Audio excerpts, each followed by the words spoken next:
Good afternoon, everyone. This is Professor Dan from Steel Camel. Today's video is going to be all about storing fuel, whether it's gasoline or diesel, and how to keep the water out or keep the water to a minimum so when you need your fuel, the fuel doesn't do any damage to your boat engine. This video is geared towards boaters, obviously. Today we're at the Gandy Boat Ramp, a famous boat ramp in South Tampa, where a lot of people use boats and have fuel issues. We're also dedicating this video to a lot of contractors who store fuel when they're not contracting, a lot of heavy equipment operators, when their equipment's down, they store fuel, and also we're dedicating this video to preppers. A lot of people who are emergency situations, they need fuel, they need to store it, sometimes for a long time, 2 years, 3 years, and we want to keep that fuel in tip-top condition. So in this video, we're going to talk about water.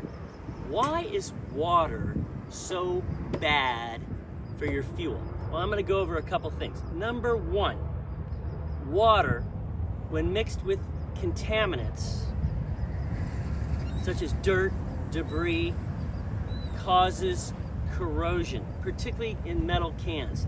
And the last thing you want is corrosion and metal chips and rust chips getting into your fuel system. Water is also bad for plastic. Plastic delaminates, so the water actually penetrates into the plastic and can cause it to separate, and you really don't want those plastic particles getting into your fuel system. Also, water, when mixed with debris and bugs, makes sludge. For those of you in diesel, you really don't want sludge in your fuel storage containers that you're hoping to use one day, because sludge not only clogs the filters, it damages your fuel injectors and it can damage your fuel system.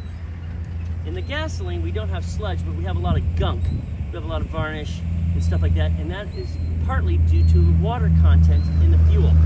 And finally, very important, water in fuel not only causes delamination and corrosion, it can cause a pinhole leak. And the last thing you want to do is store fuel and have it leak. Water and fuel, cloudy fuel. Why else is it not good for fuel systems? Water cannot be compressed. Okay, so when we try and compress water, we have unburnt fuel, which makes smoke. So you can have white smoke or black smoke. Regardless if you have black or white smoke, your engine is not going to run at peak performance. So you really want to get the water out. Also, water is abrasive. For those of you who've been walking on a river and you see round river rocks, well, it's the water that created it round. It abraded the rock over time and it made it smooth. Okay? Water going through your system all the time can abrade your components and cause it to not work right, and then next thing you know, you have loose product or loose fittings, loose things. It's not running correctly and your engine does not work at peak performance.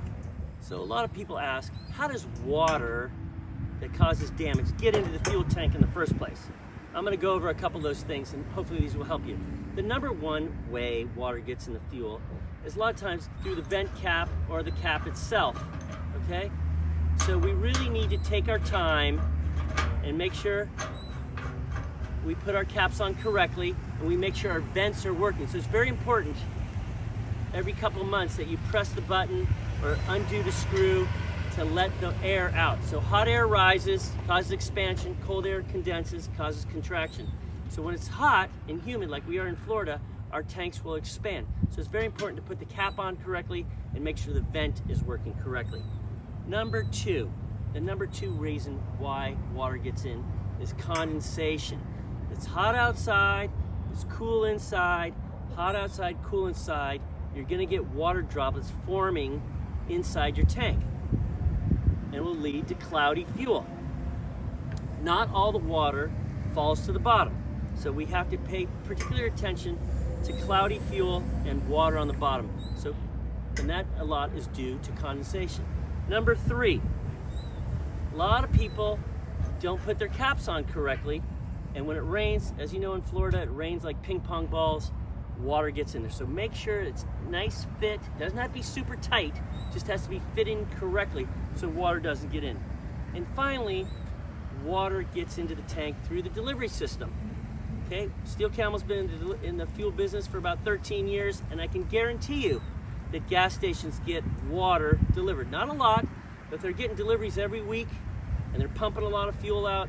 They're getting water in their tank. That water is transferred to you. So at the end of the day, water's present. We need to deal with it, and Steel Camel is going to help you deal with it. So let's talk safety. Safety, safety, safety. Steel Camel's big into safety. So let's talk safety when storing fuel. Number one, you really want to store the fuel. You want to fill it up to about 90-95% of the tank. Some of these tanks have markings. They have a fill line right here, fill line, fill line. So 90-95%. The less air you have, the less volume of water in the area that you will have. So fill them up all the way to where it says safely, so it doesn't spill over. Two, where do you store these? Okay, again, we talked about thermal cycling, hot and cold. You really want to put them in a dry, cool place, and you really want to put them away from any open flame, any open spark. So please store your fuel safely in a cool, dry place, no sparking. So to maintain a fuel tank, we got to keep the water out, and if water gets in, we have to get it out. So today we're going to talk about 2 ways to get the water out. The first one is filtering. Steel Camel offers a lot of kidney loop kits. What I mean by that is we could pull the water out of the fuel by running the fuel through a little pump, through a screen, through a filter, right back into the tank. It's called a kidney loop, and over time, the water will be collected in our specialty filter. We make them in all different sizes. So what you really want to do is go to like Harbor Freight or Granger and get yourself a really small pump, 2 to 4 gallons per minute. Get yourself a filter head, little filtering system, and you can kidney loop the water out. Super popular. If you're gasoline, you need an explosion-proof pump. If you're diesel, you're okay. We sell these online all the time. So again, kidney loop is one of the easiest ways to get the water out. Okay, so the next way to maintain and remove and eliminate water from your storage tanks, whether it's a can, a tank, or a drum, is water absorbing sucks. These are called Camel Tails. They've been in our product line for about 4 years. They work great. A lot of people like them.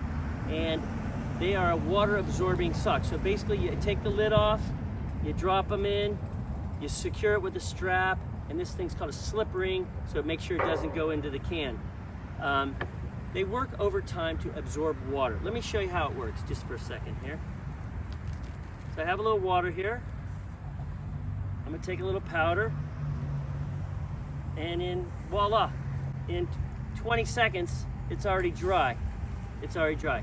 Now the Camel Tail won't work that fast, but over time, for whether the water is suspended or it's on the bottom, the chemistry in the Camel Tails will attract the water and it will eventually swell up. And so you can take it out every 6 months, every year, and you can see if it's swollen, it's time to discard it. If it's not swollen, you can simply put it in a jar if you have to use your tank, your fuel, and reuse it. And so it's only good for 1 or 2 reuses, and you can actually dry it out in the hot sun. So we make them in all sizes from 18 inches to 23 inches, all the way up to 8 and 9 feet long for those with bigger tanks. So it's very popular with farmers, contractors, marine people, anybody who's storing fuel for long-term storage and they want to keep the water out. Camel Tail is a good option. So in conclusion, storing fuel is important for preppers, for agriculture, for contractors. We want to make sure you do it safely. We want to make sure you get the water out. So please be safe. Please store it appropriately. If you have any questions, give us a call, 813-877-4665, or visit us at steelcamel.com. Thanks for watching.